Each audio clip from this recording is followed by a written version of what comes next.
siang hari ini. Dan sudah bersama kami Pak Indra Gunawan, seperti yang sudah saya perkenalkan sebelumnya.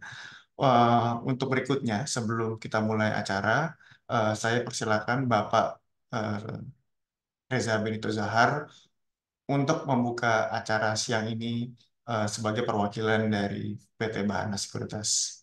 Silakan Pak Reza, terima kasih.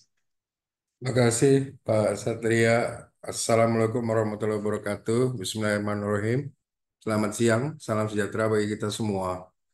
Izinkan saya mewakili Banas Sekuritas untuk mengucapkan banyak terima kasih kepada rekan-rekan investor semuanya yang telah berkenan meluangkan waktu untuk mengikuti acara program Corporate Access Banas Sekuritas pada hari ini dengan mengundang pembicara dari Badan Pengelola Keuangan Haji atau BPKH yang diwakili oleh Bapak Dr. Indra Gunawan. Selamat datang Pak Indra. Terima kasih banyak telah berkenan untuk mengisi acara kami pada hari ini, Pak. Jadi program Corporate Access melalui webinar ini kami selenggarakan 1 kali seminggu sebagai sarana untuk berbagi informasi mengenai berbagai institusi pemerintah dan perusahaan, baik yang berstatus emiten maupun yang masih merupakan perusahaan tertutup dari kalangan BUMN dan swasta di Indonesia. Besar harapan kami agar program Corporate Access ini dapat memberikan manfaat dalam rangka membuka wawasan dan memperdalam pengetahuan bagi rekan-rekan investor, baik dari aspek makro maupun mikroekonomi Indonesia, yang tentunya akan sangat membantu dalam strategi dan kebijakan pengelolaan investasi pada institusi Bapak dan Ibu sekalian. Demikian yang dapat saya sampaikan. Sekali lagi, terima kasih dan semoga bermanfaat. Wassalamualaikum warahmatullahi wabarakatuh. Waalaikumsalam warahmatullahi wabarakatuh. Eh, Terima kasih Pak Ece untuk sambutannya. Untuk mempersingkat waktu, saya langsung serahkan em, waktu dan panggung kepada Pak Dr. Indra Gunawan. Eh, Waktu dan tempat, Pak, kami persilakan. Baik, terima kasih Mas Satria. Bismillahirrahmanirrahim. Assalamualaikum warahmatullahi wabarakatuh.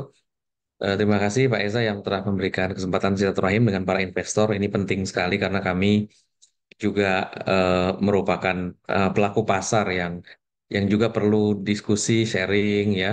Sharing is caring. Berbagi itu juga bagian dari peduli kan. Jadi kami merasa dana haji yang diamanahkan ke kami ini nggak besar ya, cuma 10 billion US dollar atau 167 triliun. Tapi dalam beberapa aspek kadang-kadang eh, publik atau masyarakat itu suka misguided gitu ya. Terus kalau ada apa-apa, nah ini sudah ya. Jadi ada ini sayanya dikit gak apa-apa ya di situ ya di bawah itu. Jadi seringnya ketika viral, ketika ada berita gitu ya.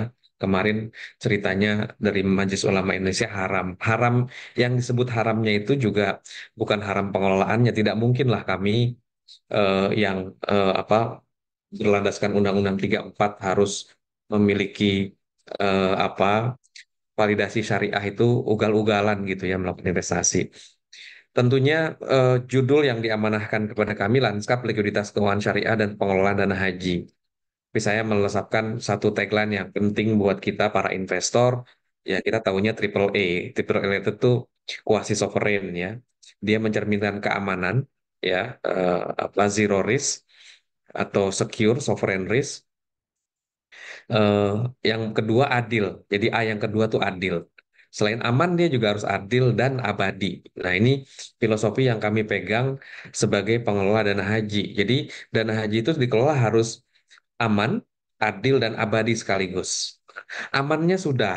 Jadi, kita alhamdulillah wajar tanpa pengecualian, WTP, 6 tahun berturut-turut sejak lahir. Kami melanjutkan warisan dari Pak Dr. Anggito Abimanyu, kemudian di periode yang kedua ini kami WTP tidak ada satu aspek yang material yang menjadi temuan dari BPK. Alhamdulillah sampai hari ini tidak ada yang berurusan dengan aparat penegak hukum gitu ya. Nauzubillah min dzalik, dan kami sangat sangat dari awal sudah menetapkan syahadat internasional, license license untuk para apa pengelola dana haji dan seterusnya.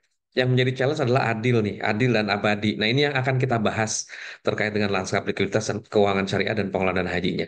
Ya, terima kasih nih Mas Satria dan Pak Eca yang sudah memberikan kesempatan. Jadi kita ada peluang untuk diskusi kepada publik. Mudah-mudahan ini menjangkau para investor yang secara luas. Jadi tantangan global itu kita tahu ya Fed hike ya, the hike atau interest rate-nya low atau hike itu kita juga bingung. Tapi pada dasarnya dulu kalau ingat 2023 awal tuh outlook hampir di semua analis bilang recession.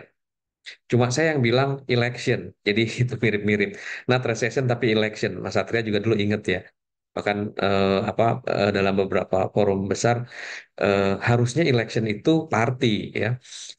Itu ada perubahan yang besar. Ternyata akhirnya memang betul-betul party karena akhirnya lebih banyak makan-makan secara gratis kan itu party kan ya. Nah, jadi filosofinya ternyata dipakai untuk keberlanjutan. Apakah ini sustain itu juga kita challenge. Nah, secara nasional kita baru sadar ternyata ini saya sudah sadar sejak awal. Cuma bangsa ini rupanya harus harus ada shock dulu. Eh, jadi banyak yang kaget ternyata potensi devisa haji dan umroh capai 200 triliun. Nah, baru Menteri Agama dan timnya berkonsultasi dengan Sri Mulyani. Ini sangat positif menurut saya, sehingga Bu Sri Mulyani juga akhirnya mendapat undangan spesial dari Raja untuk pergi haji gitu. Eh, tapi tindak lanjutnya saya belum dapat tuh arahannya setelah pulang haji Bu Sri Mulyani mungkin sibuk dan akhirnya kemarin saya lihat di IKN ya. Jadi banyak hal sebenarnya yang kita harus bahas di ekosistem haji ini dan umroh tentunya. Jadi nanti angkanya apakah 200 triliun kita juga akan coba kaji lebih lanjut. Nah, karena PR-nya adalah lanskap, nah ini lanskap pertama. Pertama tentang segmen pasar perbankan, ya saya di bawah itu perbankan nasional, memang kalau saya boleh simpulkan ini sideways ya kalau kalau kalau figure yang di sering disitir oleh analis kan konvensional itu agak naik sedikit ya ceruknya dia agak-agak slope-nya melembah di 2023 terus eh, 2024 sampai year to date ini kayaknya mulai ada stability naik. Nah, yang sedihnya memang di perbankan syariah. Cuma aset yang agak masih positif, pembiayaan, financing, dan DPK turun. Apakah ada ormas besar yang men-trigger itu atau BPKH? Nah, ini menarik juga karena kemarin kan katanya ada ormas besar yang menarik dana di salah satu bank syariah terbesar di Indonesia. Kita uji dulu ya, kita lihat dulu. Pokoknya intinya ini adalah figure yang objektif dan kita bisa interpretasi along the way lah kira-kira.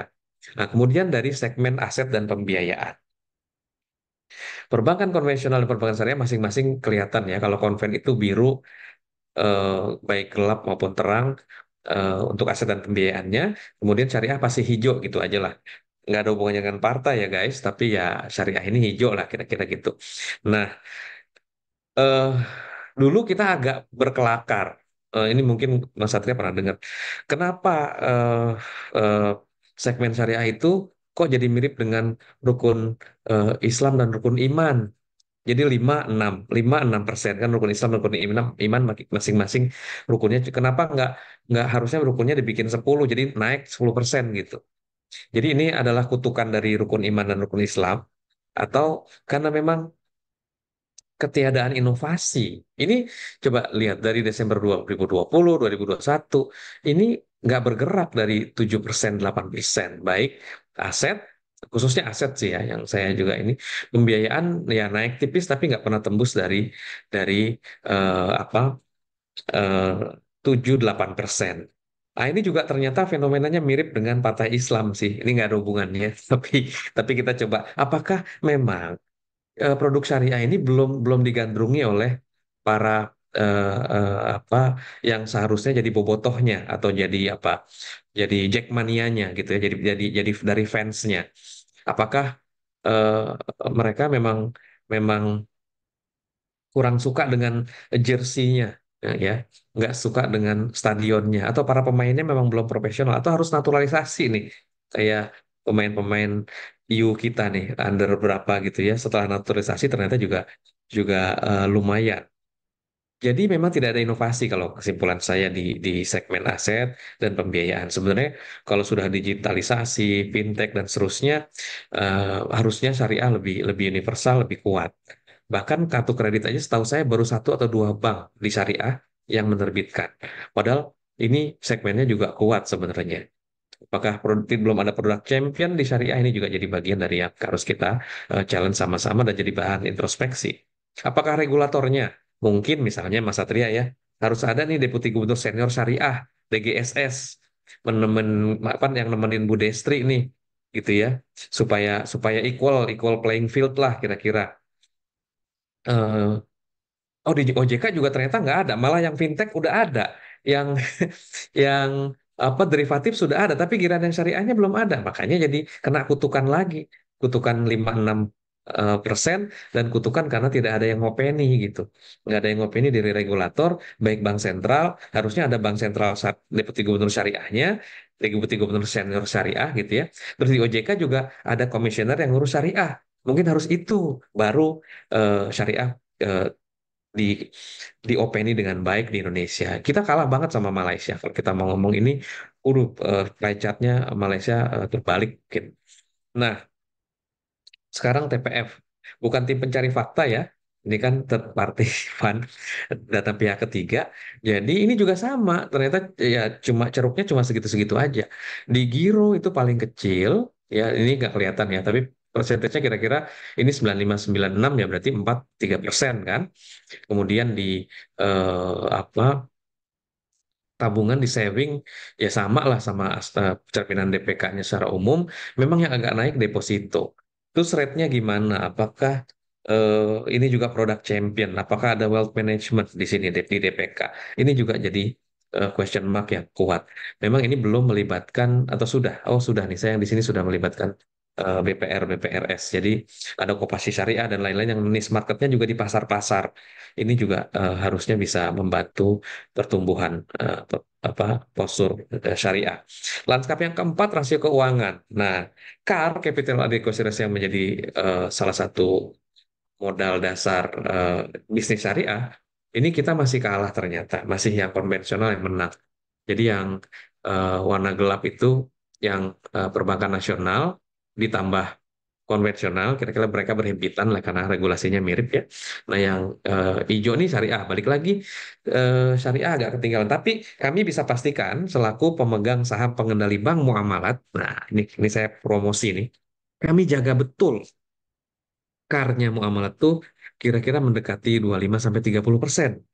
Karena ini penting buat M&A, buat anorganik, buat shareholders apa eh, kan ada apa eh, ada langkah-langkah yang dilakukan oleh manajemen gitu ya.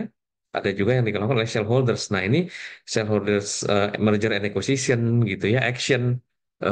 Ini harusnya corporate action gitu ya. Ini harusnya punya pride marwahnya minimal karnya solid lah. Jangan sampai nanti kalau merger malah kita jadi dilusi karena yang menjadi mitra kita ternyata karenanya juga di bawah atau bermasalah dari segi NPF gitu misalnya. Ini juga perlu diantisipasi. Jadi Bank Syariah memang kurang perhatian dari para pemegang sahamnya kira-kira gitulah ya. Karena untuk maju bisnis syariah atau maaf bisnis perbankan ini kan sangat haus akan capital injection ya. Jadi itu sebuah konsekuensi logis. Setiap tumbuh pasti butuh injek. Kalau ada masalah pasti butuh injek. Jadi memang harus terus-terus tidak bisa disapih lah bahasa saya. Kemudian nih dari LDR atau FDR-nya, sorry, memang mungkin lebih agresif yang syariah karena memang nggak punya pilihan ya. Dia harus bisnisnya growth dan seterusnya. Atau kita lihat juga dari sisi ROA-nya memang masih di bawah ya karena aset dari pembiayaannya, mungkin marginnya masih kalah sama yang ya kalau di tesis saya kalau higher yield environment, higher rate environment, memang syariah ini agak kerepotan menyaingi time value of money. Karena dia jagoannya money value of time, kebalikan jargonnya itu, jadi harus harus harus tunggu suku bunga turun dulu dia baru bisa bersaing. Nah, NPF ini memang masih alhamdulillahnya masih di bawah dari apa konvensional. Nah, memang efisiensi juga iya karena memang melihat tentunya dengan kapasitas yang terbatas juga ekspansi juga terbatas. Ini juga harus dijadikan bagian dari apa eh, perhatian kita sama-sama. Nah, sekarang langkah yang kelima, risiko sektoral. Eh, Retail sektor dan apa proses food manufacture itu juga risikonya besar. Construction, nah saya sering bilang nih construction property itu kalau yang syariah lebih hati-hati gitu. Tapi ternyata ada juga yang harusnya eh, mengelola properti gitu ya, financing, tapi ternyata salah juga gitu melakukan pembiayaan. Ini juga jadi catatan kita juga, karena kita juga memperhatikan di pasar kalau ngasih pinjaman kepada developer itu bom waktu tuh sebenarnya. Harusnya konsisten untuk kasih pinjaman ke end user ya, kepada Bapak yang punya backlog demand untuk perumahan. Sektor jasa, masyarakatan, sosial budaya, hiburan, dan perorangan juga cukup tinggi ini NPF-nya. Terus ya pemerintahan juga tinggi ternyata. Tapi ini kan biasanya yang di sektor ini yang secara self sufficiency belum belum kuat ya. Sisi lain adalah perorangan konsumer. Ini juga bagian dari yang NPF-nya juga tinggi. Tapi intinya untuk syariah sama konvensional ini nggak ada bedanya. Mungkin konstruksi aja yang syariah agak-agak lebih dikontrol. Karena ya ini juga bagian dari apa eh, niche market juga. Nah, kemudian lanskap keenam segmen pembiayaan. Di sini saya lihat ternyata wholesale masih leading ya untuk yang pertumbuhan bersekredit pembiayaan berdasarkan segmen. Eh, tapi dia ternyata secara NPF juga masih masih rendah gitu ya. Jadi ini masih in favor nih wholesale di pembiayaan syariah nih. Kemudian yang memang agak rumit dan complicated adalah UMKM. Jadi segmennya nggak bisa tumbuh banyak, tapi resikonya juga tumbuh yang harus dikontrol lah kira-kira ya. Jadi dari sini saya boleh sampaikan harusnya memang eh, mengambil sektor yang lebih defensif gitu ya, apakah kesehatan, pendidikan dan seterusnya. Consumer so-so, tapi kalau di NPF-nya masih masih rendah sebagaimana wholesale. Pertumbuhannya juga baik, mungkin bisa fokus ke wholesale dan consumer dengan mencoba melakukan risk control di UMKM. Apakah kalau yang keren tuh kami investasi ya di Permodalan Nasional Madani di program menuju keluarga sejahtera untuk segmen ala Grameen Bank-nya Profesor Muhammad Yunus, ini Mekar ini PNM ini NPF-nya cuma 0,05 gitu ya. Ya sebenarnya kalau segmen Grameen dengan sosial kontrol gitu ya, harusnya semakin expanding dia NPF-nya bisa dilusi tuh.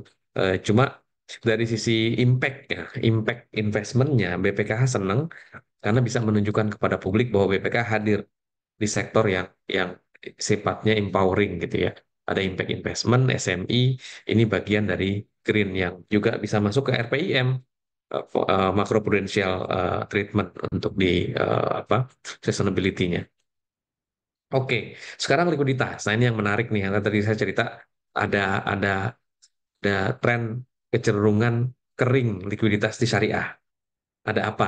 Nah, ini memang benar berarti makin ke sini makin ke sana nih. Eh, di syariah konvensional masih flat, secara nasional juga masih flat. Cuma memang syariah trennya agak turun. Nah, nanti kita singkap ada apa di balik itu. Nah, terus kemudian yang sumber dana murah, apakah memang di Indonesia masih masih sustain di segmen apa tabungan dan deposito ini menjadi salah satu yang menjadi sumber kasa di perbankan. Nah, ini juga bagian dari hal yang menarik kita lihat slide-nya. Eh, Digitalisasi menjadi hal yang challenging. Jadi kantor cabang masih terpusat di Jawa yang terjadi digitalisasi dan ini tren yang belum bisa berubah. Jadi ini juga jadi bagian dari landscape yang kita lihat. Memang hampir sebagian apa eh, ya kekayaan atau eh, apa wealth networknya masih banyak di Pulau Jawa sih. Walaupun kita cek di Kalimantan Timur di IKN ada nggak di sini ya? Belum ada ya ternyata ya. Jadi belum ada kantor, belum ada digitalisasi juga. Oke, lanjut. Nah, ini saya masuk ke pengelolaan hajinya. Ini paling menarik nih. Saya harus geser kali ke tengah bisa nggak? Nah, supaya supaya nggak ngalangin. Nah, jadi Bapak Ibu teman-teman sekalian, haji ini punya tantangan yang besar. Kenapa? Karena haji ini harus rasional, harus efisien. Itu amanat undang-undang. Undang-Undang 34 memerintahkan BPK untuk melakukan rasionalisasi atas pembiayaan dan efisiensi atas pembiayaan haji. Tapi masalahnya inilah yang dikritik oleh Majelis Ulama Indonesia. Kewenangan itu keputusannya bukan di BPKH. Nah, jadi BPKH adalah fungsinya saat ini sebagai kasir dari haji. Jadi kami hanya membayar invoice atau tagihan dari Kementerian Agama, misalkan ada 21 triliun nih tiap tahun, udah hampir 3 tahun berturut-turut kita bayarnya sekitar segitu. Nah, 21 triliun ini suka nggak suka, ada nggak ada, kita harus bayar karena ini keputusan dari politik dari DPR dan pemerintah, dalam hal ini Menteri Agama yang apa memiliki tupoksi untuk mengambil keputusan pembiayaan haji. Nah, masalahnya ada masalah yang krusial. Ini sebenarnya ada 5 ya, tapi saya nulisnya sampai 4. Ada yang tahu nggak kenapa? Karena kan masing-masing, nah, kalau di Muslim laki-laki maksimal hanya punya 4. Dan Mas Satria nggak ketawa berarti dia belum ngerti. Nah, visi Arab Saudi yang pertama, ini mereka menargetkan tingkatan layanan kuota dan kedatangan haji itu sampai 5 juta orang. Saat ini haji itu 3 jutaan. Ya, di 2030 mereka targetnya 5 juta, terus umroh 30 juta. Jadi luar biasa lah. Pokoknya sebanyak-banyak mungkin sebagai pengganti dari jualan kaleng oli lah kira-kira gitu di Arab Saudi ya. Jadi kuota haji dan umroh akan diguyur, akan diobral habis. Apalagi kalau musim haji itu visa ziarah itu pasti dibuka seluas-luasnya. Kemudian yang kedua, ada isu terkait gap kalender Hijriah dan Masehi yang berhimpitan di tahun 2027. Jadi tahunnya 2027, tapi haji seolah-olah ditarik uangnya 2 kali. Karena mungkin di sekitar Januari ya, haji yang pertama, haji yang kedua di sekitar Desember. Karena ini kan ada himpitan Hijriah dan Masehi yang mirip. Nah, kalau demikian, berarti ada 2 kali 21 triliun. Asumsi ceteris paribus, 2 kali 21 triliun ini artinya ada penarikan 42 triliun di likuiditas perbankan syariah. Nah, ini trajektorinya sebuah keniscayaan kalau masih pengelolaan eh, pembagian hasil nilai manfaat dan pembiayaan haji masih seperti ini. Makanya sebenarnya Majelis Ulama Indonesia tuh maksudnya bagus ya, karena mereka menyorot dari pembagian hasil investasinya bukan pengelolaannya. Kalau pengelolaan yang saya sampaikan, kami setiap ada akad investasi semua seluruhnya selalu berkonsultasi kepada Majelis Ulama Indonesia, DSN, Dewan Syariah Nasional MUI. Jadi tidak pernah ada akad transaksi apa investasi tanpa lewat dari adanya DSN MUI.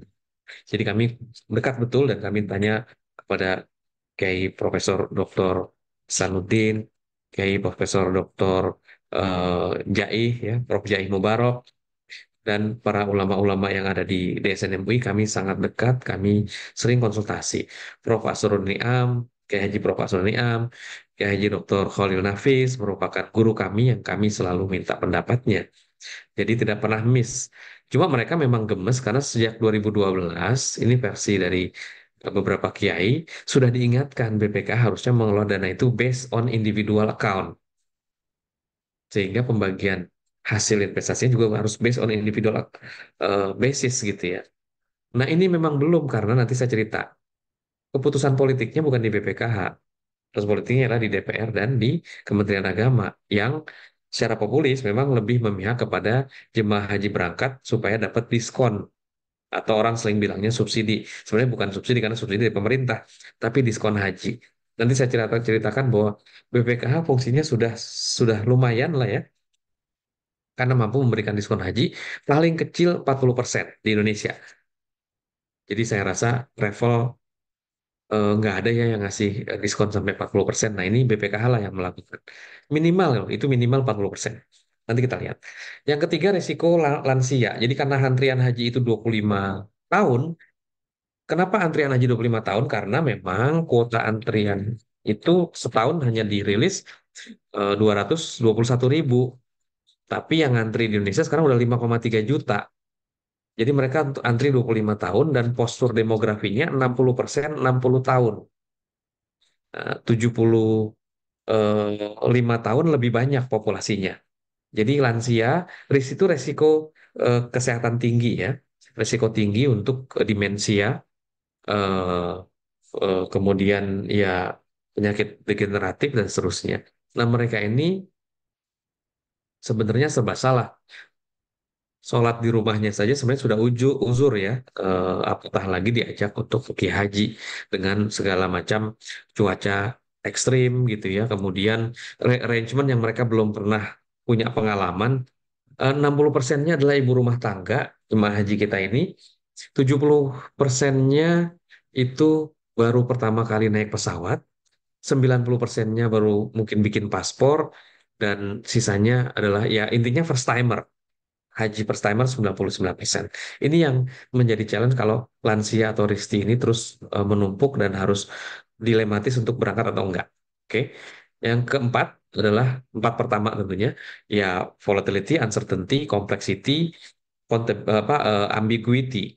Ini karena memang kita masih ada geopolitik ya, kematian Ismail Haniya diduga akan memicu perang Israel dan Iran dan seterusnya. Kemudian Ukraine dan Rusia masih berlanjut, komoditi yang tadinya tidak menjadi primadona atau ESG itu eh, spirit ESG dibunuh oleh kenaikan harga komoditi karena perang, sehingga Ukil ESG, beberapa aktivis green economy, SDGs mengatakan Putin itu membunuh ESG spirits ya. Karena sejak 2021 tren kenaikan harga-harga fosil, harga-harga energi yang tidak green itu naik luar biasa sekarang. Jadi geopolitik capital flight. Nah, ini saya bilang tadi capital flight-nya 100 triliun. Karena hajinya 21 triliun, umrohnya kira-kira hampir 80 triliun lah. Ini SPP-nya saja ya, yang keluar menjadi capital flight, jadi devisa yang terbang ke Arab Saudi dan tidak kembali, sayang sekali ya. Nah, kemudian yang keempat kedua, ini tren turunnya pendaftaran haji. Ini grafiknya sangat-sangat simpel. Daftar haji reguler itu turun sejak COVID dan tidak pernah naik lagi, tidak pernah pulih. Biasanya 700.000 per tahun. Makanya kalau yang nunda daftar haji itu bisa kelempar 5 sampai 10 tahun kalau mendelay. Nah, sekarang ini masih agak lumayan karena yang daftar juga melambat, yang membatalkan juga naik. Nah, pembatalan haji ini banyak dimensinya, alasannya, tapi yang paling pasti adalah mereka melihat daya beli haji itu terpukul di Indonesia. Karena ini terjadi setelah COVID ya, setelah haji itu hampir menembus 100 juta rupiah biayanya per orang. Emang 100 juta Pak, bukannya 35 juta haji. Kalau yang nggak update ya harusnya tahu bahwa umroh aja kan 35 juta. Itu pun hanya 10 hari. Sementara haji itu 40 hari. Ya kalau kita mau kalikan sebenarnya ya haji kira-kira 100 jutaan harusnya. Karena ke Singapura aja kita 10 hari itu paling nggak habis, eh, kalau kita yang udah nginep di hotel kapsul, terus makannya juga irit-irit tuh, ya sama juga itu. Kayaknya 30-an juta juga tuh. Jadi kayaknya orang harusnya tahu bahwa haji itu 100 juta. Yang mereka nggak siap aja mereka harus bayar sendiri gitu. Tidak lagi dikasih diskon oleh BPKH.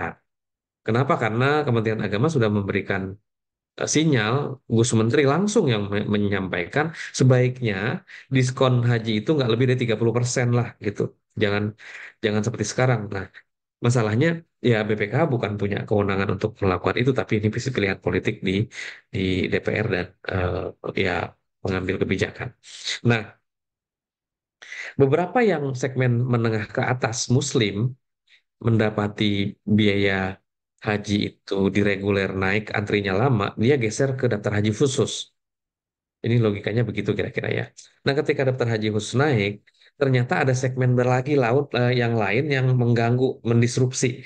Jadi ada pasar ketiga yang saya tidak bisa ilustrasikan di sini karena saya nggak tahu nih. Ini namanya irregular Hajj, haji yang tidak diregulasi, haji yang pakai visa turis, visa ziarah. Ini ramai banget nih. Jadi kayaknya pembatalan haji di segmen apa ONH Plus pun di-trigger oleh adanya tawaran haji koboi, haji apalagi, haji turis ya, haji nekat ya. Jadi intinya mereka terbang bisa dari Indonesia, bisa dari Filipina, bisa dari Malaysia, bisa dari yang lain. Yang jual visa ini namanya Abu Jahal sama Abu Lahab. Jadi banyak banyak oknum-oknum yang saya tidak bisa ini, tapi intinya di Saudi pun mereka diterima, tapi turunnya tidak di Mekah dan Madinah karena itu sudah diisolasi untuk jemaah haji. Jadi mereka turunnya di Riyadh ya, di bandara-bandara sekitar yang kira-kira nanti checkpointnya apa bisa di siasati lah kira-kira gitu. Nah, eh Mas Satria, aku punya waktu berapa? 15 menit ya.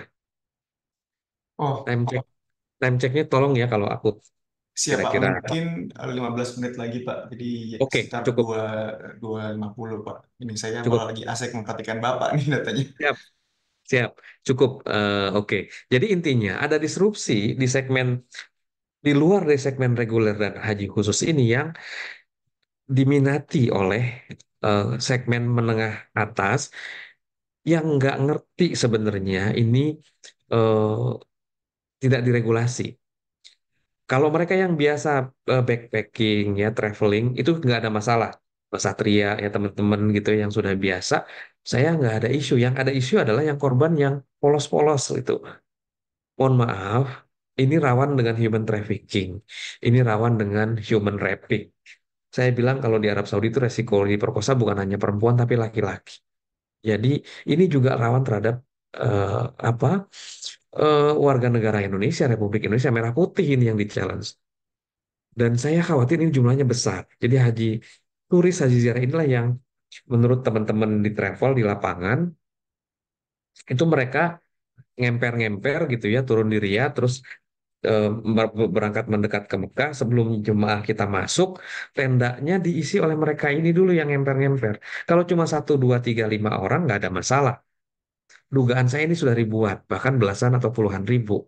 Ini yang menjadi apa kekhawatiran saya. Nanti saya khawatir nanti penduduk Republik Indonesia yang Muslim itu jadi nggak mau lagi, nggak peduli, udahlah, nggak usah ini ngurus haji begini, kita swasta aja.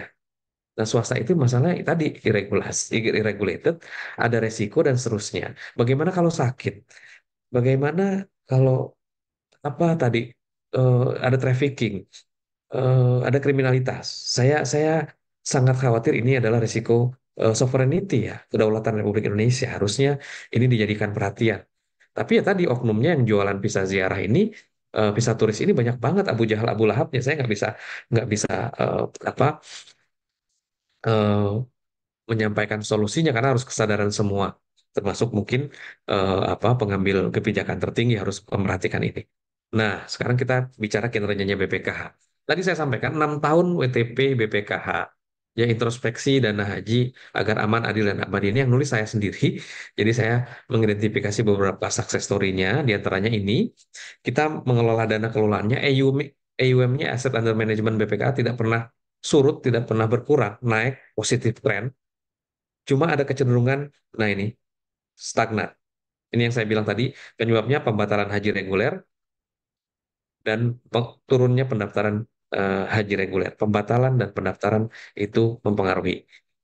Nilai manfaat kita, oh kita sekarang nggak pernah di bawah 10 triliun. Ini IRR-nya rata-rata 7 sampai 7,6% net ya.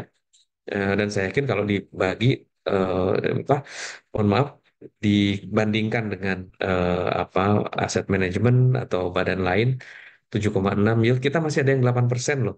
Kita portfolionya in the money sekarang kira-kira rata-rata 11% yang sukuk ya. Kita memang mostly sukuk. Jadi masih oke lah alfa dan betanya masih cukup solid dan strong. Nah, ini pencapaian tahunan kita seluruh target-target itu di atas 100 kita tercapai. Jadi nggak ada yang salah dengan pengelolaan asetnya. Kita sekarang sudah punya Syirkah. Syirkah itu Limited Liability Company, namanya BPKH Limited ya. Mudah-mudahan usahanya tidak limited ya, tapi memang ini harapannya untuk menjangkau segmen ekosistem hotel, catering, akomodasi, transportasi yang bisa dilakukan menggunakan skema investment, bukan skema procurement. Ini masalahnya kan kalau procurement kan agak rumit ya. Kalau BPKH maunya skemanya ini investment, sehingga kita bisa beli dan kita plot harganya fix gitu ya. Hotel fix, semua fix segala macam, jadi tidak ada lagi, minimal volatility-nya berkurang lah. Nah, kita juga punya bank muamalat tadi yang kami jaga betul, CAR-nya itu di atas 30 atau di persen di atas minimum requirement. Eh, Memang muamalat ini kalau saya ilustrasikan sekarang muamalat seperti single mother ya, single parent, eh, janda gitu ya. Jangan ditanya suaminya kemana, bisa jadi suaminya kabur, suaminya kawin lagi, mungkin juga suaminya meninggal. Cuma ibu ini masalahnya anaknya banyak banget dan siap melahirkan selalu kembar. Jadi 5 kali melahirkan jadi 10 anaknya dan masih kecil-kecil di bawah 5 tahun. Mungkin setiap tahun dia hamil dan keluar kembar, kembar, kembar. Jadi anaknya masih kecil. Nah, muamalat ini baru pasca recovery di manage sebagai saham yang dipegang pengendalinya oleh BPKH 82,65% nih. Jadi kita pemegang saham mayoritasnya muamalat, tapi ibarat ibu yang single mother ini agak repot kalau mau kawin merger dengan pihak lain, harus yakinkan dulu suami ini pejantan yang kuat, yang tangguh, yang tanggung jawab. Jangan saking jantannya dia seling jajan akhirnya punya raja singa gitu. Ya singa jantan tapi kalau raja singa nggak bagus kan gitu ya. Atau punya penyakit HIV atau penyakit kelamin kan bahaya. Jadi nanti bukan ngurusin anaknya malah ngurusin suaminya pulang pergi bahkan ketularan. Nanti kan jadi repot. Ini muamalah tuh dilemanya begitu. Jadi kalau diharapkan untuk bisa kenceng larinya nggak bisa nunggu anak-anaknya kuliah minimal S2 gitu ya, jadi bankers, jadi analis kayak Satria punya CFA, jadi jadi wealth management, sehingga bisa bisa naikin. Tapi butuh waktu yang panjang lah kira-kira untuk malah bisa bisa apa setara dengan bank-bank yang lain lah. Nah, sekarang kita ngomong apa tren kuota dan risiko aja. Tadi saya sampaikan, kuota itu keniscayaan akan selalu ditambah. Nah, ini BPKH agak mixed feeling nih. Jadi kita kita agak agak nangis sih kalau kalau kuota ditambah terus. Kenapa? Pertama, ya jadi agak rame nih karena kan memang dialihkannya ke kuota khusus jadinya pansus ya. Jadi sus gitu kan kuota khusus jadinya pansus. Harusnya kan ini kuota reguler. Jadi tapi kalau kuota reguler karena tadi diskon haji yang ditanggung oleh BPKH jadi berlipat. Jadi shocknya nambah variabel variabel yang di diskon jadi tambah nih kalau kuota nambah. Dugaan saya bisa jadi suatu saat dalam waktu dekat, saya nggak tahu, makanya saya 2024 kasih bintang 241.000 dan betul prognosanya ternyata 20.000. Ini saya khawatir nah di tahun 2030 atau anytime sooner itu 300.000. Nah BPKH akan KO nih, knock out, kepukul langsung karena dia harus menambal tadi diskon haji yang lebih besar variabelnya dibanding prognosa kita yang awal, yang cuma 221 ribuan kota normal. Nah, umroh juga sama. Total haji dan umroh ini kita sudah hampir 2 juta nih Indonesia. Jadi harusnya sih kalau udah begini ya, kalau saya melihat jemaah Indonesia tuh kayak kayak VIP member harusnya buat Arab Saudi. Kalau kalau saya misalkan sering ngopi di tempat sama Mbak Mas Satria, ada saya punya langganan dekat rumah tuh, eh, tempat kopinya enak. Kalau kita sering nongkrong, volume belanja kita agak banyak gitu ya, kita bawa teman-teman ngopi banyak sini segala macam, harusnya jadi member VIP dong. Saya kalau bilang sama yang punya, bro, karena saya jadi tenant yang paling gede, harusnya kita dapat privilege dong. Gue mau dong dapat VIP room dong gitu ya, ada AC-nya, ada bonus snacks misalnya. Kadang-kadang dikasih duren misalnya ya, duren musangking lagi. Nah, ini kita kita kita leverage harusnya potensi itu, tapi ternyata jemaah haji kita jadi pasar aja itu yang jadi saya khawatir. Nah, ini harus diimprove tentunya karena kalau yang di bawah ini risiko kematian yang saya tadi bilang, risiko tingginya masih ada dan besar. Memang tahun ini 2024 sudah cukup dikontrol karena apa Kementerian Agama sudah sangat selektif ya untuk berangkat. Tapi menurut saya ini masih tinggi sih. Ini artinya kan membiayai jemaah yang syahid gitu. Jadi jemaah mabrur kita yang syahid dibiayai oleh BPKH. Itu bagus sih, cuma maksud saya lebih suka jemaah yang masih muda yang berangkat yang dibiayai sehingga postur demografi mabrur Indonesia itu mewarnai indeks pembangunan manusia Indonesia emas gitu kira-kira gitu. Jadi harusnya profil demografi jemaah mabrur ini eh, ya memberikan karakter yang kuat untuk merubah bangsa gitu. Tapi kalau yang berangkat cenderung, tapi ini keyakinan sih. Mereka katanya udahlah sekalian aja pulang pulang namanya aja dikubur di Baki, dikubur di Makla gitu ya. Pulang eh, hanya nama ya saya sedih juga sih. Ini kan namanya BPKH membunuh juga akhirnya ya, membunuh jemaah mabrur kira-kira gitu bahasa bahasa sarkasnya. Tapi ini saya concernnya karena keuangannya. Sayang banget harusnya sebenarnya kalau mereka memang di rumahnya sudah uzur, tidak bisa sholat, ya sholat fardu ini loh, kenapa mesti jadi berangkat haji gitu? Kan win-winnya cari ahli warisnya yang mungkin lebih muda, siapa tahu dia juga nanti akan jadi profesor, jadi gubernur, jadi kepala daerah, jadi presiden, jadi wakil presiden. Nah ini karakter jamaah mabrur yang umurnya lama gitu. Eh, apa sehingga Indonesia punya long life mabrur cycle-nya lebih panjang. Kalau ini kan seolah-olah membunuh jemaah mabrur nih dari Indonesia. Kira-kira gitulah ya. Nah, ini yang paling penting. Kinerja, tata kelola dan akuntabilitas serta inovasi dana haji di era BPKH. Kita itu selalu konsultasi kepada MUI tidak pernah. Jadi MUI tidak mengatakan pengelolaan dana hajinya haram loh guys. Yang haram itu adalah pembagian hak antara jemaah yang berangkat dengan yang ngantri. Itu kalau saya baca hati-hati, pesannya sebenarnya benar. Dan kita harus dengar, harus dengar. Nah, kami melakukan profil umum investasinya di surat berharga syariah negara yang risk free, low to medium risk. Ada juga yang korporasi minimum double A. Nah, kami melakukan deposito di bank syariah yang juga kita perhatikan rasio-rasio keuangan ini tadi. Saya punya tadi surveillance yang melihat perbankan syariah, bagaimana NPF-nya, bagaimana ROA-nya, bagaimana CAR-nya, kita perhatikan betul. Jadi kita on the ground sudah ngerti lah bagaimana mengelola aset amanah umat ini dan kita minta didoakan supaya kita dijaga oleh Allah untuk bisa menjaga amanah ini supaya lebih abadi. Nah, ini yang dikritik oleh Majelis Ulama Indonesia sebenarnya. Virtual account itu kita sudah bagikan. Jadi sejak BPK lahir sudah ada. Em, Cuma memang baru 14 triliunan kurang lebih. Yang dibilang tidak adil atau batil, karena bahasanya pakai hadis itu, Majelis Ulama kita itu, jadi jatuhnya ke haram. Itu harta yang diberikan harusnya nggak lebih besar yang berangkat nih nilai manfaat BPI ini bernilai manfaat yang berangkat haji. Harusnya dibalik gitu atau harusnya seluruhnya kepada jamaah yang nunggu gitu. Jadi harusnya lebih berpihak kepada seluruh jemaah yang ngantri atau SHU lah gampangnya seperti di koperasi. Ini yang diminta oleh Majelis Ulama sebenarnya dan ini yang kita sedang sama-sama kalibrasi apakah bisa dieksekusi dalam waktu dekat atau ada transisi atau kita buatkan roadmap ke arah sana. Tapi ini kan soal unfunded liabilities sebenarnya kalau bicara skema yang mirip Ponzi ini sudah ada bau-baunya nih sebenarnya kan ya.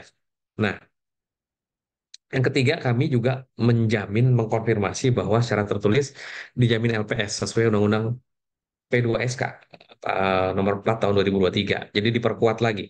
Kami mendapatkan surat resmi dari pimpinan LPS, kami mendapatkan apa dari Undang-Undang P2SK ada dana haji itu dijamin oleh LPS. Nah, kemudian kami juga memperjuangkan pengecualian pajaknya loh. Jadi saat sebelum sebelum 2021 masih kena pajak tuh. Kemudian kita berjuang dikasih PMK nomor 18 tahun 2021, kemudian ada Undang-Undang 11 ya, dan Undang-Undang 4 2003 tentang P2SK diperkuat lagi. Jadi dana haji ini bebas pajak sebagaimana dana gereja, sebagaimana dana amil zakat dan seterusnya karena ini hak asasi manusia. Kemudian laporan audit kami 6 tahun berturut-turut wajar tanpa pengecualian. Kami juga sudah mendapatkan award for Star Digital Transformation dari sisi corporate-nya, company-nya, dari sisi CEO dan CIO-nya.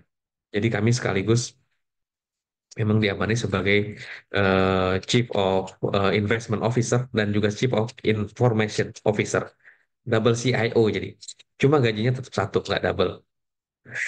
Nah, kemudian kami melakukan aplikasi atau sejak awal kami semua harta-hartanya Bapak Ibu bisa cek Indra Gunawan itu rumahnya berapa, istrinya berapa, enggak ya, kendaraannya berapa, hartanya berapa itu kita dari tahun 2018 sudah lapor. SPT saya sejak tahun 2003 kalau nggak salah ya. Kemudian ISO sejak awal kita semua sudah ISO 9001 2015, 37001 2016, whistleblowing kita sudah terapkan, sistem manajemen anti penyuapan kita sudah terapkan. Ini no hengki-pengki, no party-party lah. Pokoknya kita tidak ugal-ugalan dan kita sedang determine untuk dapat ISO 27001 nih IT security yang sedang rame sekarang ya. Kan nggak lucu nih nanti misalkan data jemaah haji dijebol dan hilang.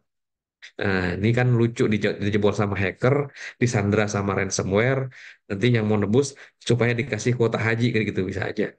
Itu pasti nanti kalau tahu alamatnya jadi sasaran lempar jumroh itu orangnya itu ya.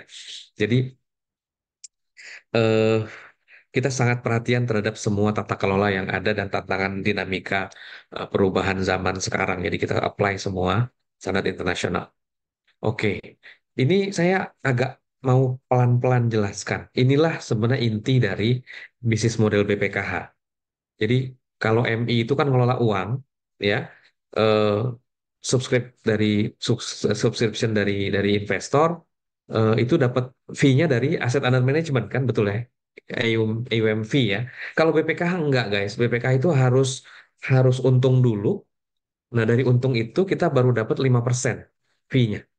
Jadi kalau kita tadi dilihat 11 triliun kurang lebih tahun ini insya Allah itu 550 miliar doang uang yang bisa kita klaim dan biasanya kita nggak ngambil semuanya. Kita kembalikan 2 sampai 3%. Jadi sebenarnya BPK efisien banget sih. Harusnya kita kita bisa jaga amanah dana umat ini lebih besar lagi kalau dipercaya ya.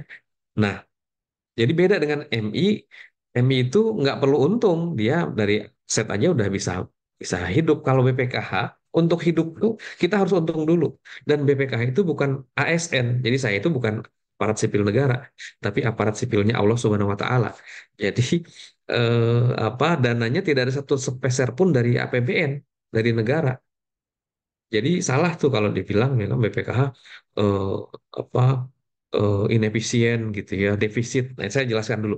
Defisitnya muncul karena dari sini, guys, ya. Dari sini. Jadi yang biru ini adalah diskon haji. Ini teman-teman lihat yang biru ini nilai manfaat. Inilah diskon haji yang kita berikan untuk jemaah haji. Ini per jemaah itu diskon hajinya dari 2010 itu 4,45. Jadi orang tahunya haji itu 35 juta kan ya. Jadi padahal waktu itu hanya setor kalau nggak salah 10 ya apa nggak nyetor malah. Jadi kita kasih 4,45 juta di zaman Kementerian Agama nih. Informasi time seriesnya saya dapat dari Kemenak. Jadi yang hijau ini adalah era di mana Kementerian Agama memberikan diskon haji ya. Jadi biaya haji tertinggi di Kementerian Agama itu 61,79 juta per jemaah tahun 2017. Diskonnya itu 27 juta atau persentasenya 43%. Inilah yang tertinggi yang diberikan oleh Kemenak. Oke, jadi jemaah memang nggak pernah bayar lebih dari 35 juta di era ini. Nah, di era BPKH ini yang bracketnya biru gelap. Ya. Kami tidak pernah memberikan diskon di bawah 40%. Lihat nih. Jadi akumulasinya, kalau dihitung yang biru-biru ini, hijau muda dengan biru tua, BPK hampir 2 kali dari kinerja yang dilakukan oleh Kementerian Agama. Loh. Jadi eh, diskon haji ini paling dahsyat memang 2022, hampir 70% nih. Ini di luar dari nilai manfaat visual account karena sampai 2022 orang hanya top up 10 jutaan dari 25 juta setoran awal. Jadi tahunya dia haji itu 35 juta nih. Ini buktinya nih. Ini bukan 39, ada hampir 5 juta rupiah ditransfer nih. Waktu era Panggito diambil keputusan kita karena COVID, jemaah Indonesia nggak usah lagi top up gitu ya, kita kurangin bebannya. Jadi sebenarnya mereka dapat diskon hajinya hampir 70% 2022. Ini orang-orang pilihan. Kalau kalau ada yang berangkat dari Bapak Ibu, ini saya tahu Bapak Ibu yang berangkat di 2022 haji, saya yakin beliau-beliau punya amalan-amalan yang tidak diketahui orang lain sehingga dapat privilege itu. Oke. Nah, diskon yang 40% ini memang akhirnya disadari oleh Gus Menteri sehingga beliau kalau dicek ya, beliau yang langsung buka ke publik, diskon haji tidak boleh lebih dari 30%. Itu himbauan beliau sebenarnya dan kami senang-senang aja karena sama samikna wa atokna ini yang harus kita lakukan. Cuman masalahnya pengambilan keputusannya bukan di BPKH gitu. Adanya proses politik di DPR dan Kementerian Agama lagi balik. Nah, kami sudah turunkan tuh, ya, Bapak Ibu sekalian sudah dari 60%, 46%, 40%. 37,36 per jemaah ini besar loh, hampir 9 triliun nilai nominatifnya. Sementara nilai manfaat kita cuma 10,7 kemarin ya. Nah, kalau begini terus, memang akhirnya nilai manfaat ini akan habis. Itu yang saya bilang, mirip-mirip trajektori Ponzi. Ini yang bahaya. Jadi oleh karena itu saya eh, sebenarnya menganggap Majelis Ulama Indonesia itu sayang sama kita. Cuma memang caranya bilangnya haram gitu ya supaya semua take attention gitu. Jadi eh, yang unik memang cara pembayaran haji ini juga harus diperbaiki. Saya sudah sampaikan di opini media, saya tulis di opini Republika waktu itu harusnya pengelolaan haji ini kayak tabungan, saving plan. Jadi kayak wealth management ada konsultannya, dan ya kita seperti MI lah. Karena sekarang ini cara cara Kementerian Agama hanya setoran awal 25 juta, terus diem ya, dapat porsi, nanti 20 tahun berikutnya akan ditelepon. Masalahnya tadi kan 60% itu 60 tahun, mostly pensiunan. Kalau ditelepon, kemudian Pak, maaf, Bapak harus top up Pak, karena biaya haji sekarang 56 juta nih di 2024. Jadi kurang berapa? Ya kurang 30 juta, pingsan dia langsung Pak. Tuh, karena ya gelagapan ya tiba-tiba ditelepon kalau dulu kan bukannya cuma 10 juta ya enggak 30 juta sekarang nah dia pasti langsung off makanya itu pembatalan muncul dari situ juga jadi Bapak Ibu sekalian ini memang yang harus kita tahu sama-sama yang ini guilty pleasure lah banyak orang yang sebenarnya mungkin tahu tapi ah masa sih kan itu uang negara gitu bukan ini uang umat inilah yang Majelis Ulama itu ingatkan kepada kita jadi memang harusnya satu kebijakan tabungan haji umroh sepanjang masa ini harus dibuka. Jadi saya kayak wealth management gitu. Misalkan saya punya return 7%, kayak jualan produk terproteksi lah buat MI gitu ya, atau buat mutual fund. Ayo top apa sejuta, sejuta, sejuta gitu selama sebulan sekali sampai 5 tahun. Insya Allah itu akan lebih kuat dan lebih lebih solid sebagai apa fund managing skimnya lebih lebih lebih jelas lah. Sehingga nggak tergopoh-gopoh gitu, nggak tiba-tiba ditelepon harus top up dan ini yang menjadi masalah. Nah, ini seorang haji umroh yang murah dan mudah ini untuk umat ini menjadi bagian dari tabungan haji tadi. Yang kedua, memang harus ada ya harmonisasi antara undang-undang yang mengurus tentang keuangan haji dan penyelenggaraannya. Jadi bukan BPK jangan kayak kasir juga, harusnya ada ruang BPK masuk ke relung-relung investasinya. Karena ini adalah tupoksinya BPKH. Ibaratnya main bola, ya kalau antara kiper dengan libero itu harus coba assist lempar lambung ke striker karena BPK ini kan striker ya. Kalau operasional kan jaga gawang nih supaya tidak kebobolan. Ya kiper sama libero nih. Tapi kalau bola beredarnya hanya di lini-lini belakang, nah si striker nggak bisa cetak gol dong gitu. Malah risikonya kalau terlalu banyak gocek-gocek di lini belakang bisa ada potensi bunuh diri ya atau kebobolan. Nah ini yang kita juga perhatikan harusnya eh, ruang BPKH untuk investasi diberikan secara lebih luas lagi. Nah penguatan kita tidak ada ekuitas dari beberapa lembaga pengelola publik, hanya BPKH yang tidak punya ekuitas atau modal, apalagi riset. Kan lucu. CKPN kita nggak boleh bentuk karena tidak punya dasar. Nah, ini juga penting.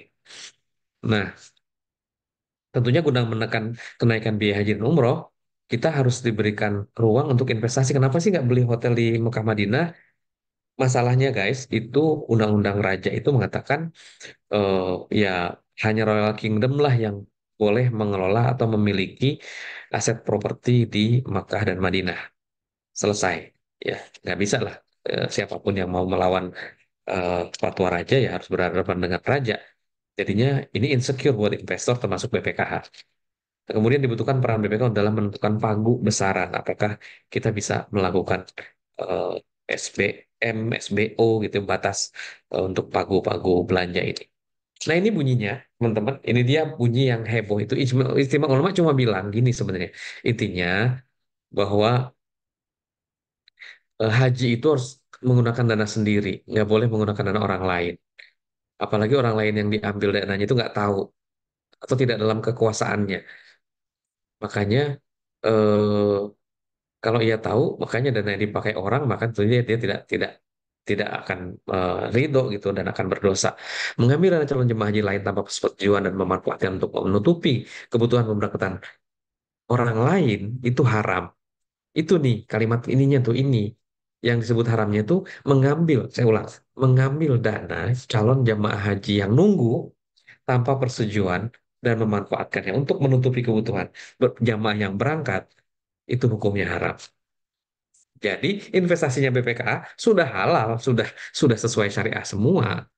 Nah, pengelola yang mengambil calon jemaah haji dan memanfaatkan untuk menutupi kebutuhan untuk haji dihukum dosa. Nah, kami mengelola duitnya, yang ngambil memutuskannya kan bukan di kami kan kasir sebenarnya. Ini yang harus. Nah, makanya BPKH melakukan perbaikan tata kelola keuangan haji dengan menjadikan keputusan haji sebagai panduan. Kami akan mencoba mendesain apakah bisa pakai pola iInvest atau iMultivest di C atau di fund adminnya.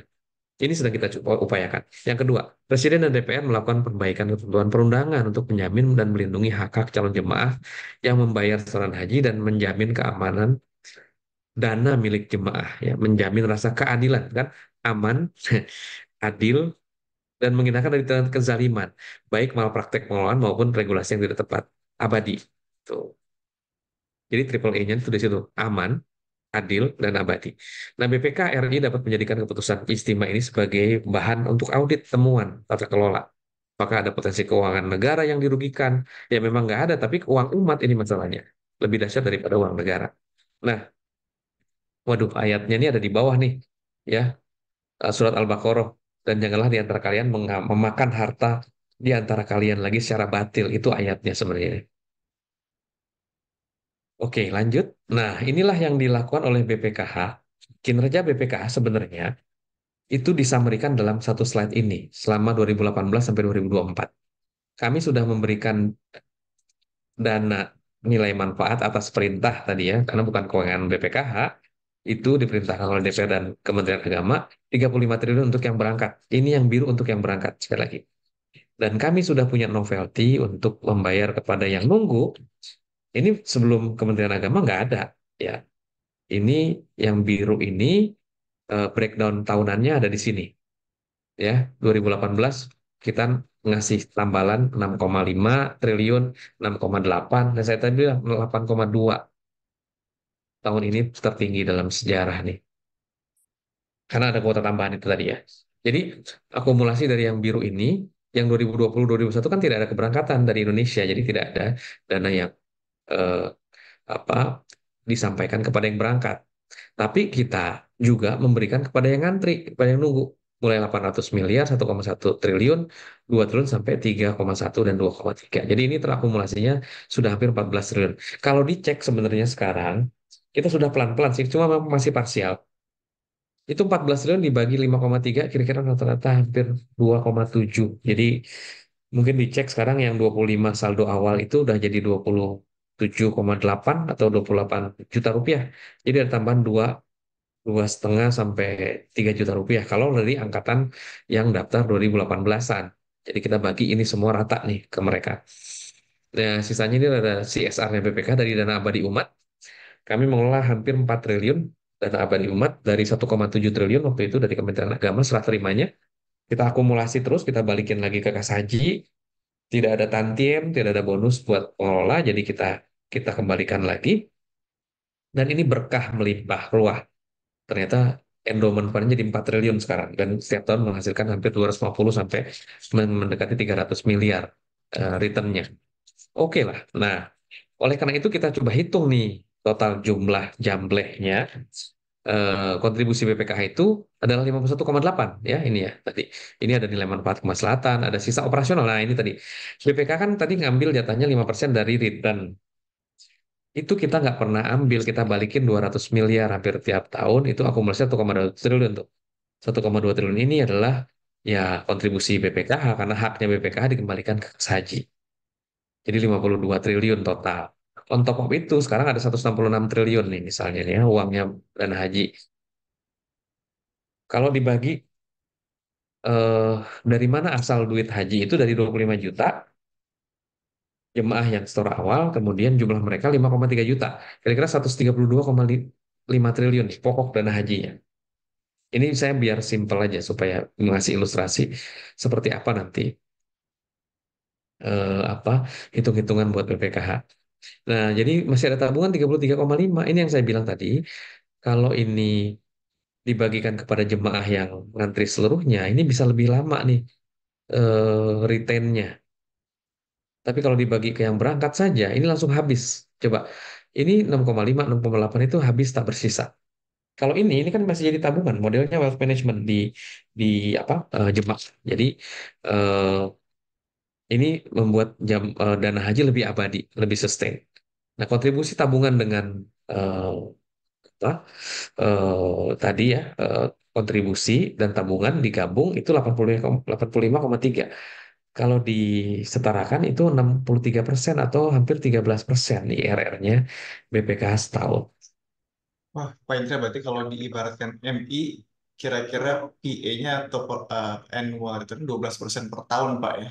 12,7 tepatnya. 12,7%. Luar biasa. Double digit return. Double Tapi digit ini return, Pak. ada unsur Ponzi-nya karena kan running rate kita cuma 8% kalau disukukan. Ada sih saya yang punya yield 10% waktu COVID, waktu dulu gitu ya. Tapi kan nggak banyak. Intinya ya BPK udah dapet alfa banget sebenarnya sih dari sini. Nah, ini adalah supply chain yang saya tadi sebutkan, potensinya 22 triliun tiap tahun keluar sebagai bagian besar adalah transportasi 36%. Jadi guys, tiket pesawat haji itu mirip first flight atau business class lah. 33 juta per orang. Mahal banget ya. Ini tiket charter yang sebenarnya ada 2 tiket yang kosong yang nggak dipakai. Karena berangkat penuh, itu tiket satu, pulangnya kosong.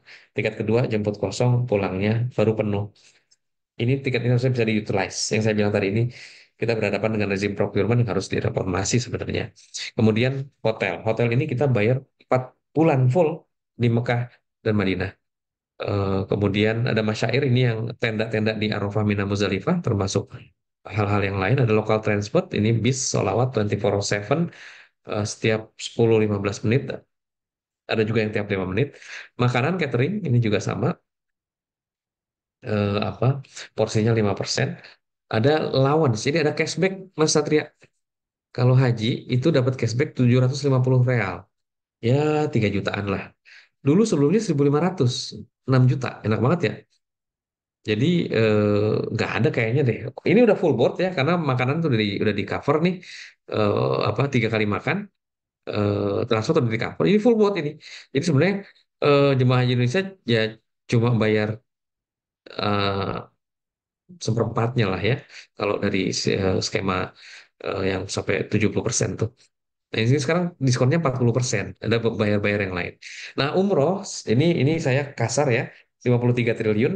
Kenapa? Karena kalau paling gampangnya, Rata-rata aja misalkan 35 juta gitu ya,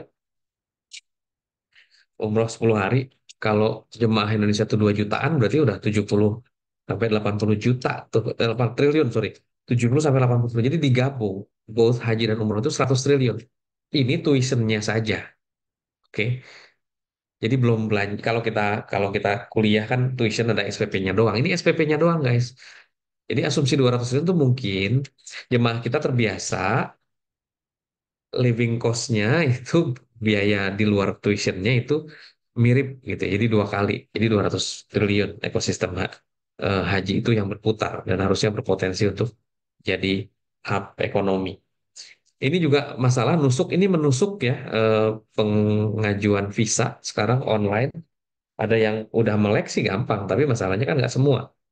Tradisional marketnya Indonesia kan kita mulai dari pengajian, majelis taklim, ustadz-ustadz gitu ya, diajak baru berangkat. Kalau ini kan mungkin hanya segmennya 2-3% di menengah ke atas nih. Mungkin Mas Satria, Om Eca gitu ya, dan teman-teman yang sudah secara high net worth-nya sudah biasa gitu traveling pakai online dan seterusnya. Tapi kalau online booking pakai eh, dari jemaah tradisional kayaknya agak berat. Nah, inilah komponen yang tadi saya sampaikan. Biaya haji terbesar masih dari sisi ke catering ya, transportasi, masyair nih yang eh, apa warna ungu. Jadi makin ke sini, memang biayanya makin ke sana. Jadi makin tinggi. Penerbangan ya makin mahal. Tiap tahun rata-rata naik 3 juta tuh kan, dan sudah kelasnya tiketnya sudah tiket first class atau bisnis tuh. Kemudian akomodasi, biaya layanan masyair, transportasi, konsumsi, pengurusan visa, asuransi kesehatan, dan biaya living cost yang tadi saya bilang 750 dari 1.500 real. Ini komponennya. Jadi kita harus perhatikan ini tinggalnya 40 hari. Oke, bisa kebayang. Jadi kalau makin the longer the stay, ya the expensive, the cost. Kita sudah ngitung ternyata 40 hari itu gara-gara peraturan otorita penerbangan yang mengatur kalau ada jemaah dari sebuah negara membawa 30.000 kloter ya, 30.000 orang maksudnya, itu harus tinggal 40 hari. Kenapa? Karena supaya manage apa mobilitasnya kira-kira gitu.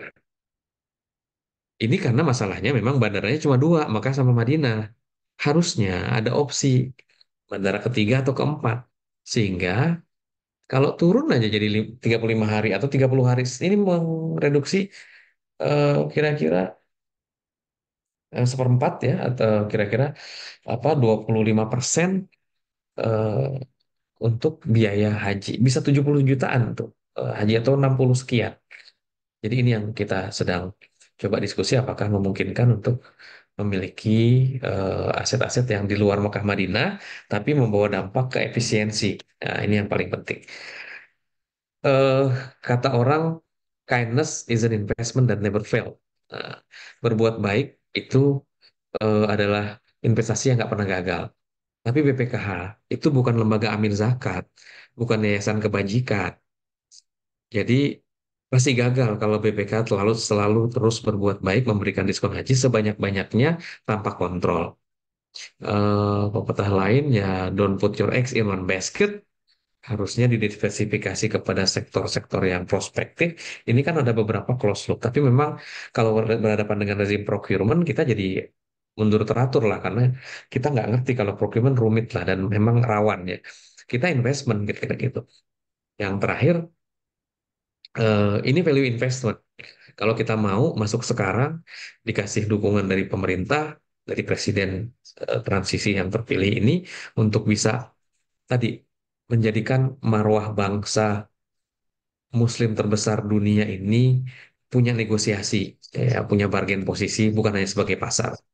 Wallahu muwaffiq ila aqwamit thoriq. Wassallallahu Wallahu basil mu'minin. Assalamualaikum warahmatullahi wabarakatuh.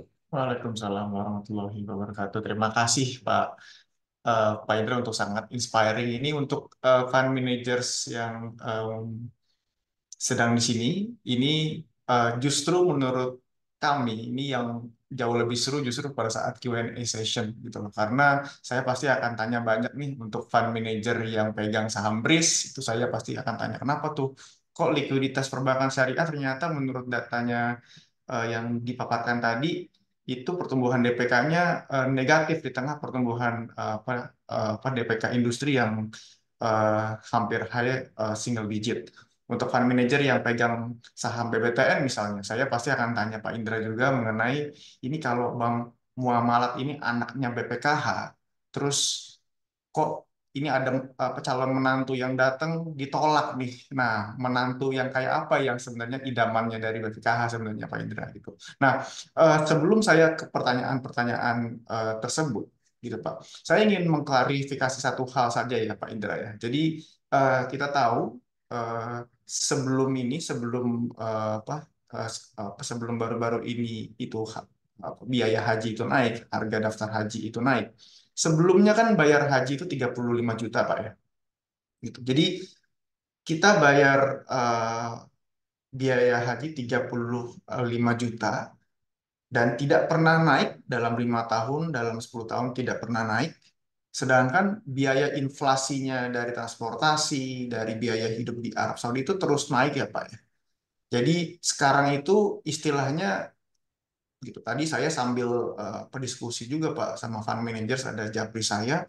Ini kok liquidity mismatch-nya ternyata separah ini gitu loh. Kita bayar sesuatu kita setor 35 juta di harga yang sekarang, tapi kita mendapatkan manfaatnya mungkin 20-30 tahun ke depan yang pasti itu biayanya bukan 35 juta, Pak. Gitu. Jadi ada satu likuiditas mismatch Pak ya, kalau yang saya tangkap ya Pak. Dan Ya.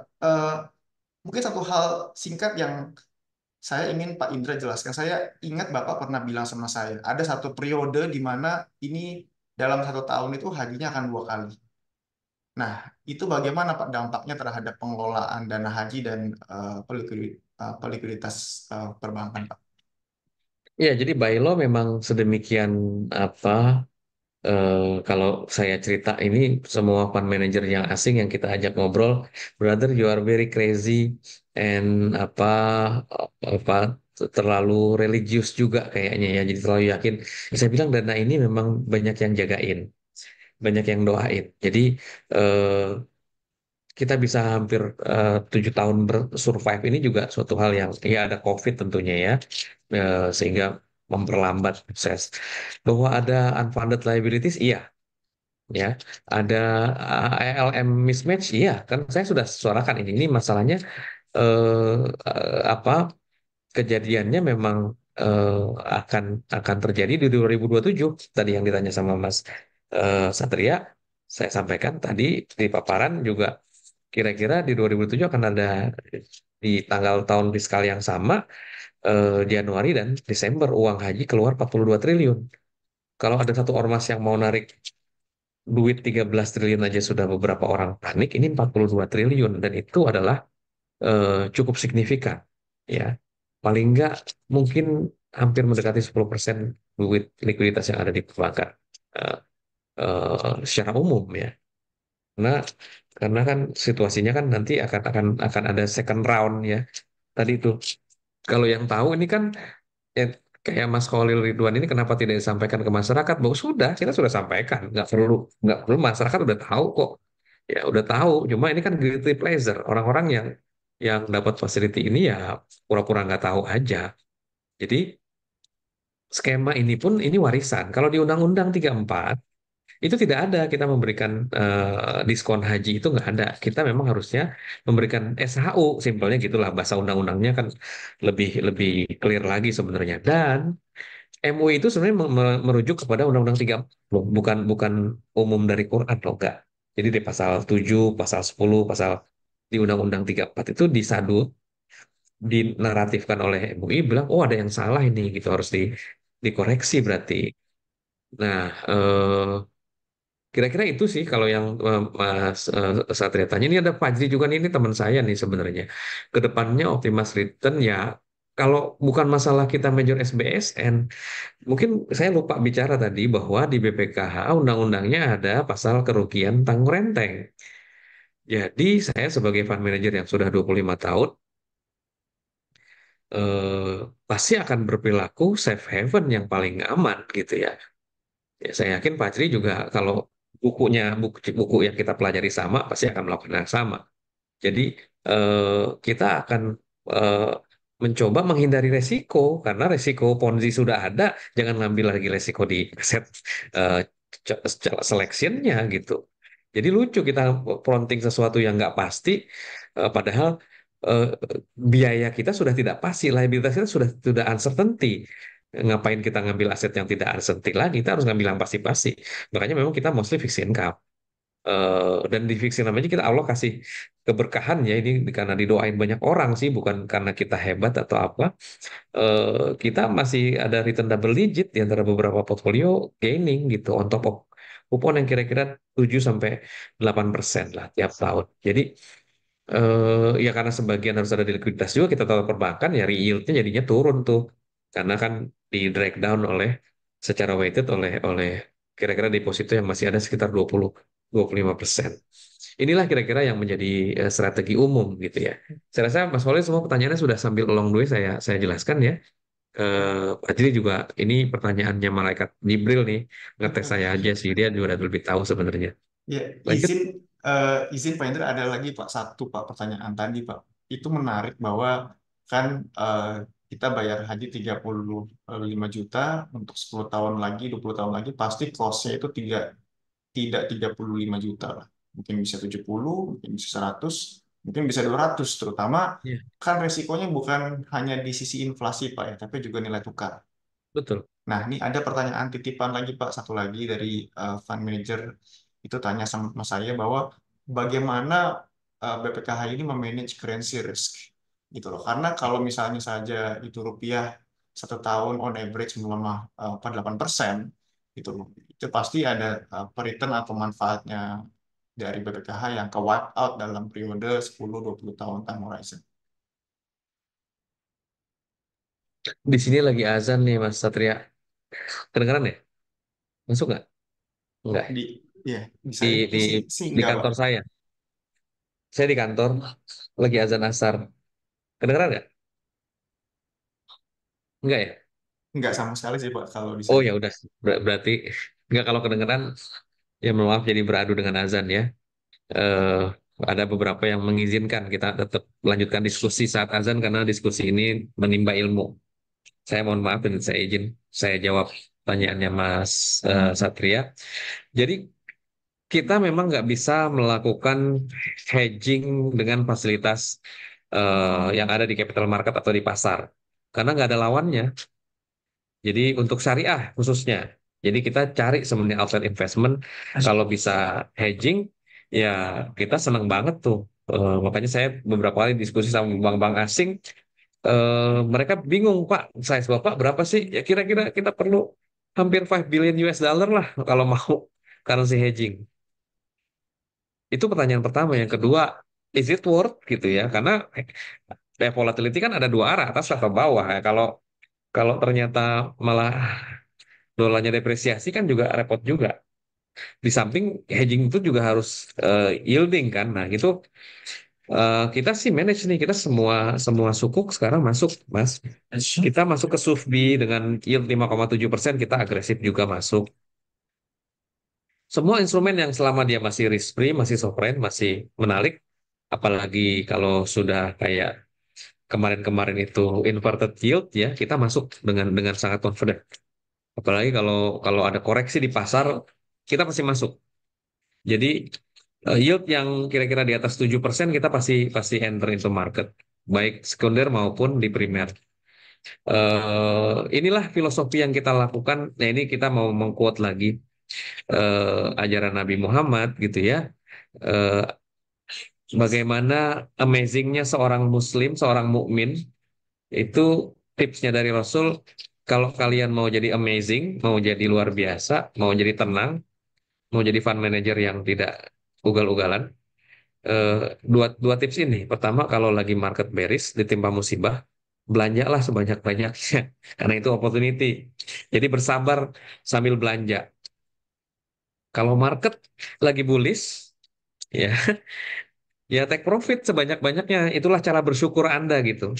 Jadi kita mengaplikasikan value-value itu supaya tenang, supaya supaya tetap waras di market yang volatil ini. Jadi kita masih masih riding the curve dan alhamdulillah eh, ya portfolio kita secara Sharpe ratio dan attributionnya masih oke lah. Itu Mas Satria. Baik, sama Pak, satu lagi Pak, sebenarnya Pak ada nggak sih Pak badan serupa di negara lain yang jadi role model dari BPKH atau ini one of the kind in the world Pak ya? Kalau BPK ya one of a kind tadi ya, nggak punya equity, nggak ada cadangan, nggak ada APBN. Iya, kalau sekarang iya. Tapi ada yang lebih senior sebenarnya. Jadi eh, yang pertama tuh tabung haji Malaysia, ya Lembaga Tabung Haji atau LTH. LTH ini berdiri tahun 60-an, Satria. Jadi yang mendirikannya salah satunya foundernya adalah Mahathir Muhammad, Perdana Menteri. Jadi kantornya di samping kantor Perdana Menteri. Kalau mau ngelakuin activity untuk bisnis, dia punya prime information ya, informasi A1 untuk kira-kira pursuing aset yang paling kuat di domestik atau global seperti apa ya, peran Mahathir Muhammad kuat banget. Eh, Cuma memang lembaga tabung haji ini sudah menggabungkan antara penyelenggaraan operasional dengan finansial. Jadi Dirjen Pengelola Haji dan Umrohnya dengan BPK-nya sudah gabung di Lembaga Tabung Haji Malaysia. Itu makanya tidak bisa dibanding-bandingin dengan LTH. Ojo dibanding ke karena beda. Mereka dapat equity, mereka dapat fasilitas bebas pajak dari awal. Mereka tahun 62 kantornya aja dikasih sama Mahathir Muhammad. Kita kantor kontrak di anak perusahaan di Bank Muamalat gitu ya. Jadi banyak hal. Di tempat lain ada lagi Turki, Diyanet namanya. Jadi Diyanet ini kayak ya mirip badan badan badan otorita agama ya yang mengelola semua urusan-urusan ibadah di Turki. Diyanet itu sampai urusan masjid-masjid di Eropa ya itu eh, koordinasinya ke Diyanet. Jadi kalau lihat masjid Turki di eh, Amsterdam, di Rotterdam, di negara-negara di Jerman itu ada lambang Diyanetnya. Itu artinya secara struktur dia di bawah tabung haji atau BPKH-nya kira-kira gitu. Nah ini mereka udah sangat well developed. Harusnya memang BPKH diberikan ruang yang lebih kuat lagi, diperkuat dengan harmoni antara operasional dengan finansial. Ini harapan kita sih. Karena dengan begitu kita bebas pajak, mengelola dana-dana sosial ini jadi lebih berkah. Ya kalau kita bisa ngelola dana wakaf secara ini ya fund managing gitu ya. Zakat infak sedekah itu sangat besar. Saya sih ngitung kasar kira-kira 1.000 triliun lah potensial dana untuk liquidity yang bisa diinjek ketika lembaga semacam ini itu diperkuat lagi gitu. Karena kita sudah buktikan WTP. Kita sudah buktikan bagaimana aset selection ya tadi ya. Cuma memang harus didoain banyak orang karena beberapa hal masih ada kendala. Itu sih Satria. Iya baik Pak. Pak, saya ini punya tiga pertanyaan terakhir. Jadi eh, saya sebagai moderator ini menggunakan prerogatif saya untuk memperpanjang nih, extend Pak. Mestinya sampai jam 3 saya extend 30 menit karena ini saya dapat input yang sangat-sangat positif ya terhadap pokok di siang hari ini. Mereka semua sangat suka Pak apa dengan formatnya Pak Indra membawakan. Nah, tiga pertanyaan yang to the point tadi kan sudah saya eh, bilang di awal Pak. Jadi itu pertama itu terkait dengan bank bank muamalat Pak. Jadi Mm-mm. gitu. Kalau sekarang BPKH itu memiliki sekitar 80% dari pemuamalat. Istilahnya ini kan ini adalah anaknya dari BPKH. Sebenarnya bagaimana Pak pandangannya BPKH terhadap kinerja bisnis dari bank muamalat baik dari aspek likuiditas, profitabilitas dan kualitas kredit Pak. Dan saya tambahkan Eh, kira-kira menantu yang seperti apa sih Pak tipenya dari orang tuanya ini Oke. dari BPKH gitu Pak? Ya. Jadi muamalat ini yang penting yang menjadi apa aspek strength-nya itu kalau kita pakai SWOT analysis atau ini ya itu dia adalah bank pertama syariah di Indonesia sehingga punya punya istilahnya brand yang kuat di lubuk hati para apa nasabah setianya. Apapun yang terjadi dengan muamalat itu tidak ada pernah kita melihat crush. Itu jadi modal yang tidak dimiliki oleh bank lain. Mohon maaf ya. Ya tadi ada bank yang belum apa-apa udah ormas marah sedikit ditarik uangnya gitu ya. Terus ada beberapa yang belum apa-apa udah ada bakar-bakar ban gitu karena ada dugaan fraud gitu ya. Ada ada demo di kantor-kantornya. Kalau muamalat alhamdulillah tenang semuanya ya adem. Ini satu goodwill atau satu satu apa istilahnya aset yang nggak dimiliki oleh bank lain. Yang kedua, top of mind orang kalau mau store haji itu muamalat itu sudah terbukti. Jadi eh, mohon maaf BSI itu kan gabungan dari tiga bank, BRIS, BENIS, sama BSM ya Bank Syariah Mandiri, BNI Syariah dan BRI Syariah. Itu collecting daftar hajinya itu hampir mirip tiga bank dengan satu bank ini itu.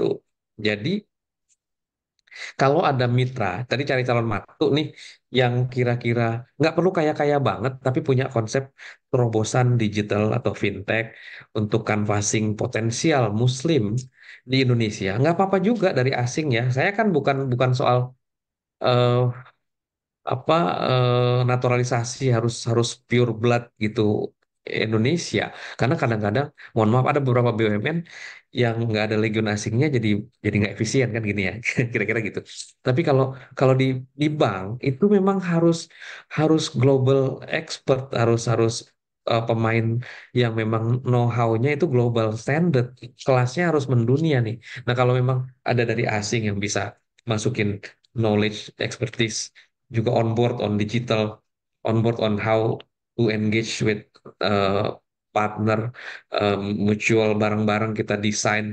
Ada dari Badan apa statistik itu merilis sebenarnya yang potensi daftar haji itu ada kira-kira hampir 20 juta orang.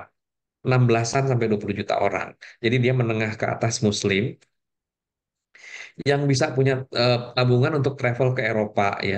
Kalau campingnya dia di Switzerland gitu ya. Kalau kalau makan kebabnya dia di Düsseldorf gitu ya.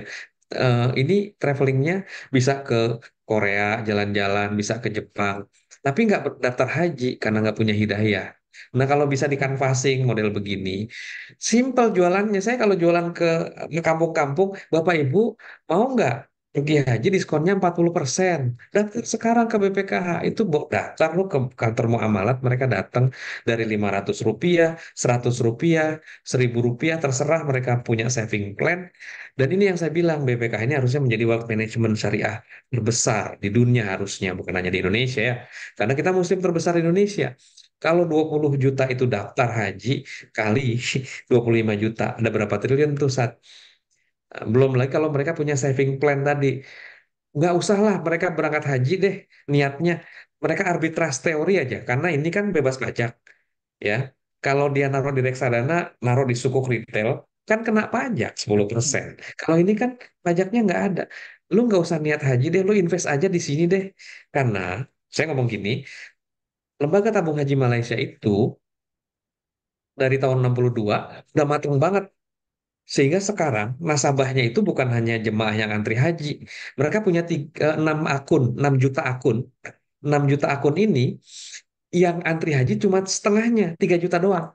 Sisanya mereka investor gitu. Bahkan ada sebagian investornya yang investornya filantropis. Ya. Duit return saya buat yang ngantri haji. Kan subhanallah ini. Jadi bukan kaleng-kaleng maksud saya. Eh, saya cari mitra yang ngerti bagaimana social fund, bagaimana fintech, bagaimana exposing wealth management di Indonesia. Ini kita buka sebenarnya open bidding. Tapi karena ya nggak tahu kalau ibu-ibu ini kayaknya jangan kawin deh, punya bapak asuh aja lah. Kalau Ber- kawin dia fokus karena anaknya masih kecil-kecil segala macam itu saya khawatir. Ya tapi anyway, kalau ada apa istilahnya Wan Abut yang kaya tapi juga bawa fintech, bawa segala macam boleh juga sih. Cuma penabutnya harus ngurus tuh oh, daily basisnya, jangan hands on ya, jangan ditinggal-tinggal. Baik, baik, Ini mudanya yang lain di Abu Dhabi atau di Emirates gitu ya baik. itu Berarti, perumpamaan ya iya, biar gampang.